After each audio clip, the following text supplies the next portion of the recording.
নমস্কার দাদা, ভালো আছেন? হ্যাঁ ভালো আছি। ভালো আছে ভাই। আপনাদের ঠিকানাটা একটু বলেন। আমাদের ঠিকানা উত্তর কুলবেড়িয়া গ্রাম ও থানা বাগদা, উত্তর 24 পরগনা। পোস্টবাগদা। আপনারা এই শোরুমে কিভাবে যোগাযোগ করলেন? এই শোরুমে আমি যোগাযোগ করেছিলাম, আমি অনলাইনে ভিডিও দেখেছিলাম। ভিডিও দেখে কিরণদার যা কথাবার্তা তো আমার ভালো লেগেছিল।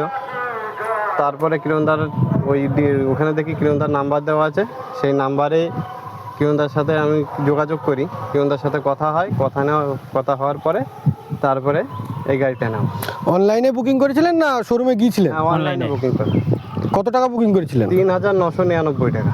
গাড়ি আপনাদেরকে চালিয়ে দেখালাম, চাষ হলো তো গাড়িতে? হ্যাঁ খুব সুন্দর চাষ হচ্ছে। আপনাদের ভালো লাগছে? হ্যাঁ ভালো লাগছে। আপনাদেরকে গাড়ির সঙ্গে যা যা দেওয়ার কথা ছিল সবগুলো পেয়েছেন তো? হ্যাঁ একদম অবিকল, যা যা বলেছিল সবগুলো পেয়েছি। মিস্ত্রি আপনাদেরকে চালিয়ে শিখিয়ে দিয়েছে তো? হ্যাঁ